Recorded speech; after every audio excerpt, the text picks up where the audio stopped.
থেকে মদতদাতা হিসাবে আসাদুজ্জামান আসাদ, এই যে খায়রুজ্জামান লিটন এবং রায়বুদ্দুল আবরুর নামে মামলা করে এবং এটার পেছনে মদতদাতা গডফাদার গানা পাকা থেকে গিয়ে রাজশাহীতে গিয়ে সহজ এবং শক্তি সঞ্চয় করে।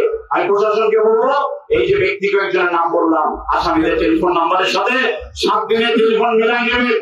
তাদের সাথে যদি দিনে 5 বার করে কথা না হয়, আমি সংসদ সদস্য পদ থেকে ইস্তফা দিয়ে চলে যাবো। আমি চ্যালেঞ্জ দিয়ে বলছি, আপনারা পাবেন, আমরা এটা সহ্য করবো না। সামনে এরকম নিন্দনীয় নৃশংস ঘটনার সঙ্গে আমি খায়রুজ্জামান লিটন, বর্তমানে আমি বাংলাদেশ আওয়ামী লীগের প্রেসিডেন্ট সদস্য পদে আছি, আমি কোনোভাবে জড়িত থাকার কোনো সুযোগ নাই, কোনো কারণ নাই, কোনো যুক্তি নাই। এবং এখানে যেভাবে আমাকে আজকে তার মরহুমের নামাজে জানা যায় আমাকে দায়ী করে সরাসরি আমার নাম ধরে আমার দলীয় পদ উল্লেখ করে এবং আমার পাশাপাশি আমাদের আরেকজন দলীয় সংসদ সদস্য আসাদুজ্জামান আসাদের কথা উল্লেখ করে আরও কয়েকজনের নাম উল্লেখ করে যে জাগরাটবাগার বর্তমান এমপি, যিনি কিছুদিন আগেও পররাষ্ট্র প্রতিমন্ত্রী ছিলেন প্রায় 10 বছরের জন্য, তিনি যে এরকম একটা উক্তি করতে পারেন বিদ্বেষমূলক এবং যেটি তার উদ্দেশ্য প্রণোদিত এবং ঈর্ষাপরায়ণ হয়ে তিনি আমাকে মানে আমার ভাবমূর্তি ক্ষুণ্ণ করার জন্য করতে পারেন, এটা আমার বোধগম্য নয়। মাত্র কিছুদিন আগে যিনি প্রতিমন্ত্রী ছিলেন তিনি নামাজে জানাজার মতো একটা পবিত্র জায়গা ঘটনা, যেখানে মানুষকে দাফন করার আগে তার আল্লাহর রহমতের জন্য সেই মৃত ব্যক্তির জন্য দোয়া করা হয়, সেইখানে এইভাবে মামলা করা হোক, মোবাইল কল লিস্ট চেক করা হোক, তাদেরকে মামলার আসামি করা হোক বা হবে, এই সমস্ত ঘটনা অভূতপূর্ব। আমি এরকম ঘটনা খুব কমই শুনেছি ঘটতে। তো আমি অত্যন্ত দুঃখিত।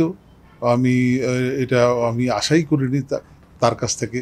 এবং তিনি যে কোন উদ্দেশ্যে এটা করেছেন, কেন করেছেন তা তিনি বলতে পারবেন। তবে আমার মনে হয় যে যারা রাজনীতি সচেতন মানুষ বা যারা একটু জ্ঞানী মানুষ, বিজ্ঞ মানুষ, পড়াশোনা করেছেন বা যারা বিবেক সম্পন্ন মানুষ, তারা নিশ্চয়ই এই রকম কর্মকাণ্ডকে সমর্থন করবেন না, করার কোনো কারণও নেই। আমি নিশ্চিতভাবে বলতে পারি এই ঘটনা অত্যন্ত নিন্দনীয়, খুব কষ্টকর। আমরা একটা দলীয় কর্মীকে হারালাম, দলীয় নেতাকে হারালাম, যাকে আমাদের হয়তো আরও প্রয়োজন লাগতো। তার এই ঘটনার সুষ্ঠু তদন্ত এবং বিচার আমিও চাই। এবং এই বিচারের মাধ্যমে কারা তাকে নিয়ে মনে হচ্ছে যেন এই লাশটি দরকার ছিল, একজনের মৃতদেহ দরকার ছিল, যেটাকে কেন্দ্র করে রাজনীতি করে প্রতিপক্ষকে ঘায়েল করা যায়, এইরকম একটা চক্রান্ত বা ষড়যন্ত্র একটা গোষ্ঠীর মধ্যে ছিল বা আছে বলে আমার কাছে বা আরও অনেকের কাছে মনে হচ্ছে।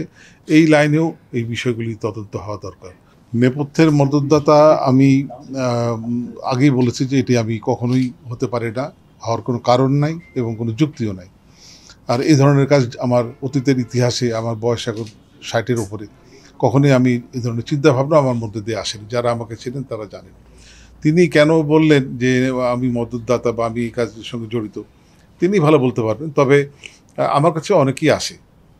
যদি পক্ষের কথাই বলি, তাহলে বহু পক্ষের মানুষই আমার কাছে আসে যারা আওয়ামী লীগ করেন বা প্রগতিশীল রাজনীতি করেন। সেটি আমি মেয়র হিসাবে হয়তো তারা আসেন কোনো কাজে, অথবা আমি বাংলাদেশ আওয়ামী লীগের প্রেসিডেন্ট সদস্য হিসেবে আছি, সেই কারণে হয়তো বা আমার কাছে আসেন। সবারই প্রবেশাধিকার আছে, সবাই ফোন করতেও পারেন, আসতেও পারেন।